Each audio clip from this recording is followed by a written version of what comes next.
வாங்க ஃப்ரெண்ட்ஸ், நம்ம இன்றைக்கி நம்ம நிஷா குக்கிங் சேனலில் ஜீரோ ஆயில் குருமா, சொட்டு கூட எண்ணெயை யூஸ் பண்ணாமல் ஒரு குருமா செய்ய போகிறோம்.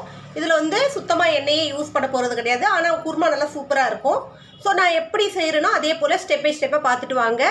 நல்ல சூப்பரான ஒரு குருமா ஆயிலே இல்லாமல் செய்யலாம். இப்போ இருக்கிற காலகட்டத்துக்கு நம்ம ஆயில் அதிகமாக யூஸ் பண்ணிக்க இருக்கிறது தான் நல்லது. ஏன்னா இப்போ வந்து நம்ம வாங்குகிற எந்த ஆயிலும் ஒரிஜினல் கிடையாது, நல்ல குவாலிட்டியும் கிடையாது. எவ்வளோ காசு கொடுத்து வாங்கினாலும் அந்த ஆயில் வந்து அந்தளவு குவாலிட்டியாக இருக்க மாட்டுது. ஸோ அதுக்காக ஒரே அடி ஆயில் அவாய்ட் பண்ண முடியாது. ஒரு நாள், வாரத்தில் ஒரு நாள் 2 நாள் இந்த மாதிரி ஆயிலே இல்லாமல் சமைச்சு சாப்பிட்டோன்னா அது வந்து பேலன்ஸ் ஆகிடும். ஸோ வாங்க இது எப்படி செய்யலான்னு பார்ப்போம். ஃபஸ்ட்டு வந்து ஒரு பேன் எடுத்துக்கலாம். பேன் எடுத்துக்கிட்டு அடுப்பை பற்ற வச்சுக்கலாம். அடுப்பை பற்ற வச்சு பேன் வச்சுக்கிங்க. பேன் வந்து நல்லா சூடு வரட்டும். பேன் சூடு வந்ததும் 1 ஸ்பூன் அளவுக்கு ஜீரகம் எடுத்துக்கோங்க. ஜீரகம் உங்களுக்கு எந்த அளவுக்கு வேணுமோ அந்த அளவுக்கு எடுத்துக்கோங்க. ஜீரகத்தை லைட்டாக அந்த பொரிஞ்சு வரும்போது நம்ம இந்த வெங்காயம், ஒரு மீடியம் சைஸ் 2 மீடியம் சைஸ் வெங்காயம் கட் பண்ணியிருக்கேன், அதை போட்டுக்குங்க அந்த ஜீரகத்தோட.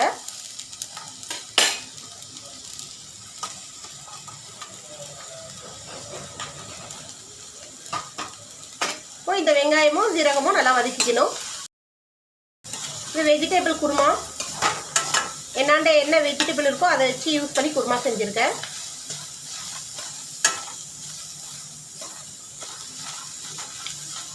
சுத்தமாக ஆயிலே யூஸ் பண்ணக்கூடாது, சொட்டு கூட ஆயில் யூஸ் பண்ணக்கூடாது. இதில் கொஞ்சம் கூட ஆயில் போடல. இப்போ என்ன பண்ணோன்னா இது அடியில் வந்து பிடிக்க ஆரம்பிக்கும். அந்த சமயத்தில் கொஞ்சமாக லைட்டாக தண்ணி ஊற்றிக்கிங்க. லைட்டாக தண்ணி ஊற்றி இதை வதக்குங்க. மறுபடியும் இதை நீங்கள் நான்ஸ்டிக்கு கடாயில் வச்சு செஞ்சீங்கன்னா கொஞ்சம் நல்லா வரும். இப்போ ஓரளவுக்கு வெங்காயம் வதங்கிடுச்சு. இப்போ இதில் ஒரு 1/2 ஸ்பூன் அளவுக்கு இஞ்சி பூண்டு விழுது போட்டுக்குங்க. இந்த மாதிரி செஞ்சு கொடுத்தீங்கன்னா பெரியவங்க வயசானவங்களுக்கெல்லாம் ரொம்ப நல்லது. நமக்கே நல்லது தான். ஏன்னா டெய்லி ஆயில் ஃபுட்டாக சாப்பிட்றத விட ஒரு நாள், வாரத்தில் ஒரு நாள் 2 நாள் கொஞ்சம் ஆயிலே இல்லாமல் ஜீரோ ஆயில் ஃபுட்டை நம்ம பிடிச்ச ஃபுட்டை ஜீரோ ஆயிலில் செஞ்சு சாப்பிட்லாம். இப்போது இந்த வெங்காயம் கொஞ்சம் வதங்கிடுச்சு. நம்ம போட்ட இஞ்சி பூண்டும் நல்லா வதங்கிடுச்சு. இப்போ இதுக்கு மேலேயே ஒவ்வொரு மசாலாவை நம்ம போட்டு வரலாம். இப்போ மஞ்சத்தூள் கொஞ்சம் போட்டுக்குங்க. இந்த மஞ்சத்தூள் நீங்கள் அப்படியே அடியை பண்ணுற மாதிரி போட்டிங்கன்னா அடி பிடிச்சிடும், தீஞ்சிடும். பட் நம்ம இந்த வெங்காயம் மேலே போட்டு வந்தோம்னா தீயாது. ஸோ 1/2 ஸ்பூன் அளவுக்கு மிளகா பொடி,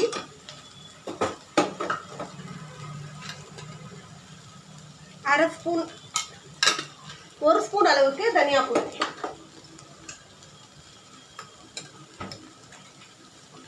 ஒரு 1/4 ஸ்பூன் அளவுக்கு கருஞ்சீரக பொடி. நான் எல்லா சமையல்லையும், என்னுடைய சமையல் எல்லாத்துலேயும் நான் கருஞ்சீரக பொடியே யூஸ் பண்ணாமல் இருக்க மாட்டேன். எல்லாத்துலேயும் கருஞ்சீரக பொடியை கண்டிப்பாக யூஸ் பண்ணுவேன். ஸோ இப்போ இந்த மசாலா எல்லாம் இந்த வெங்காயத்தோடு வதக்கிக்கிங்க. இப்போ இந்த மசாலா வதங்குறதுக்கு கொஞ்சமாக தண்ணி ஊற்றிக்கிங்க. அப்போ தான் மசாலா வந்து தீயாமல் இருக்கும். அடுப்பை வந்து எப்போவுமே வந்து ரொம்ப லோவும் இல்லாமல் ரொம்ப ஹையும் இல்லாமல் மீடியமில் வச்சுக்கோங்க. அப்போ தான் வந்து நமக்கு தீயாமல் இருக்கும். கரெக்டாக அது குக்கிங் ஈவனாக ஆகும். இப்போ இந்த வெங்காயம் தக்காளி எல்லாம் நல்லா வதங்கிடுச்சு இந்த அளவுக்கு. இப்போ இந்த ஸ்டேஜில் நம்ம வந்து நமக்கு என்ன காய் நம்ம யூஸ் பண்ணுவோம், எந்த காய் வேணாலும் எந்த வெஜிடபிள் வேணாலும் யூஸ் பண்ணிக்கலாம். நான் வந்து பீன்ஸும் உருளைக்கிழங்கும் யூஸ் பண்ணியிருக்கேன்.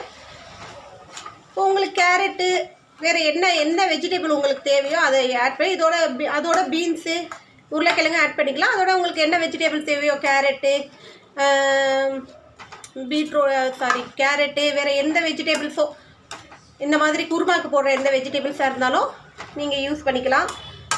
ஸோ அது கேரட்டு, உருளைக்கிழங்கு, பீன்ஸு, பச்சை பட்டாணி, இந்த மாதிரி எந்த ஒரு வெஜிடபிளாக இருந்தாலும் நீங்கள் இந்த குருமாக்கு யூஸ் பண்ணுறத இதுக்கு யூஸ் பண்ணிக்கலாம். நான் வந்து இன்றைக்கி கேரட்டும் பீன்ஸும் எடுத்துருக்கேன்.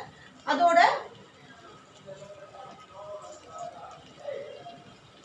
இந்த காராமணி கொஞ்சம் எடுத்துருக்கேன். காராமணி வந்து ஒரு 1/2 மணி நேரத்துக்கு முன்னாடி ஊற வச்சேன். ஸோ காராமணி கொஞ்சமாக காராமணி எடுத்துக்கிட்டேன். இப்போ இதெல்லாமே போட்டு நல்லா கொஞ்சம் வதக்கிக்கலாம். இப்போ இதுக்கு தேவையான அளவு தண்ணியை விட்டு வேக விட்டுடலாம். கொஞ்சோண்டு உப்பு சேர்த்துக்குங்க.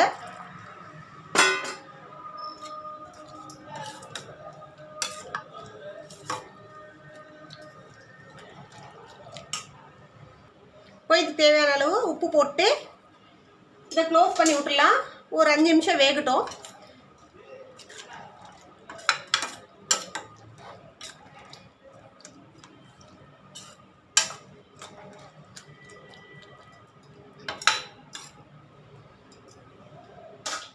இது வேகிறதுக்குள்ளே நம்ம குருமாக்கு அரைச்சிக்கலாம். இது க்ளோஸ் பண்ணி விட்டுருங்க. இது வேகட்டும்.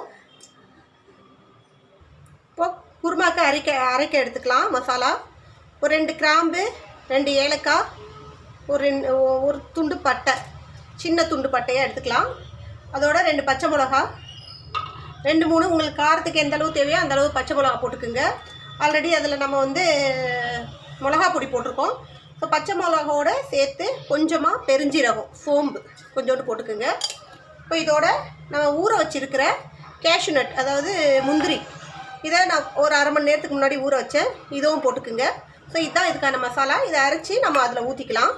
ஸோ இதை அரைச்சிட்டு வந்துடலாம். ஆயிலே இல்லாமல் செய்கிற குருமா மாதிரி ஆயிலே இல்லாமல் செய்கிற சப்பாத்தி இது. ஸோ சப்பாத்தி மாவு எப்பவும் போல் கோதுமை மாவை சப்பாத்திக்கு பிசைச்சிக்குங்க. இதே போல் ஆயில் தேய்க்காமல் உருட்டிக்குங்க.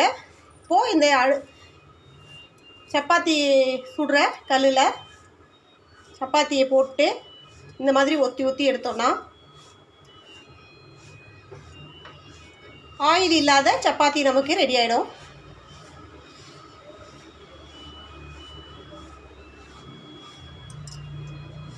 பாருங்கள் இது எப்படி உப்பி வருது பாருங்கள். இதில் சுத்தமாக ஆயிலே யூஸ் பண்ணல.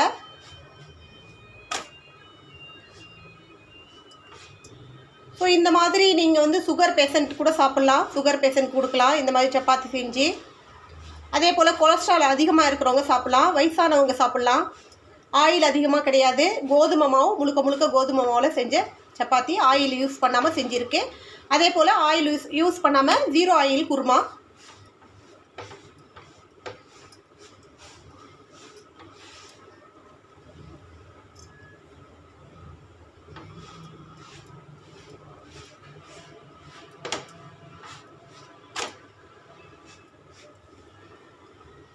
அவ்வளோதான்.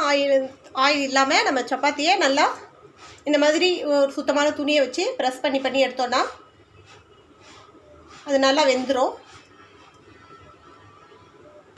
வாங்க குருமா காயெல்லாம் வெந்துருச்சான்னு பார்ப்போம். காயெல்லாம் நல்லா வெந்துருச்சான்னு செக் பண்ணிவிட்டு இப்போ இதில் நம்ம அந்த அரைச்சி வச்சுருக்கிற மசாலாவை போட்டுக்கலாம்.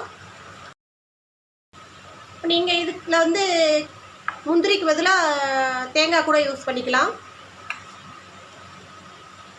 இப்போ நான் வந்து தேங்காய் யூஸ் பண்ணாமல் முந்திரி யூஸ் பண்ணியிருக்கேன். அது வந்து குழந்தைங்க சாப்பிட்றதுனால கொஞ்சம் ஆயிலே இல்லாதனால கொஞ்சம் இது ஹெல்த்தாக இருக்கும் குழந்தைங்களுக்கு கொடுத்தா அப்படின்னு சொல்லிட்டு இது குருமாவில் இது போட்டிருக்கேன். இந்த முந்திரியை தேங்காய் கூட நீங்கள் யூஸ் பண்ணிக்கலாம். கொஞ்சமாக தேங்காய் கட் பண்ணி அதிலையே போட்டு அரைச்சிக்கலாம்.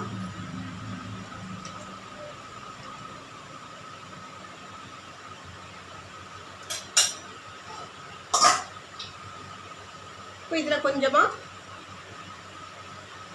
மல்லி புதினா லைட்டாக தூவி விட்டுருங்க. சூப்பராக இருக்கும் இந்த குருமா. நீங்கள் ஆயில் சேர்த்திங்களா இல்லையான்னு சொல்லி யாருமே சொல்ல மாட்டாங்க. அந்தளவுக்கு கண்டுபிடிக்கவே முடியாது. அந்தளவு நல்லா டேஸ்ட்டாக இருக்கும். சப்பாத்தி, பூரி, நான், தோசை, இட்லி கூட சாப்பிட்லாம். நல்லாயிருக்கும். மேக்ஸிமம் இது சப்பாத்தி கூட சாப்பிட்டா ரொம்ப நல்லது.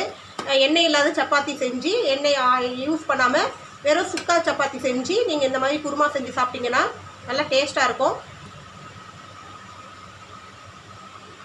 ஸோ இது ஒரு 2 நிமிஷம் கொதிக்கட்டும். நல்லா கொதிச்சு சூப்பராக வந்துருச்சு.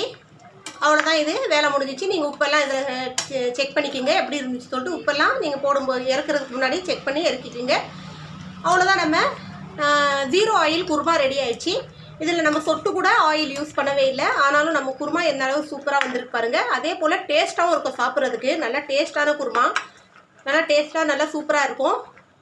ஸோ இதே போல் நீங்களும் உங்கள் வீட்டில் செஞ்சு பாருங்கள். எப்படி இருந்து சொல்லிட்டு கமெண்ட்டில் சொல்லுங்கள். எங்கள் சேனலை ரெகுலராக பாருங்கள், கமெண்ட் பண்ணுங்கள். ஸோ இன்னொரு ரெசிபியோடு உங்களை சந்திக்க வரை உங்களிடம் விடைபெறுவது உங்கள் நிஷா. பாய்.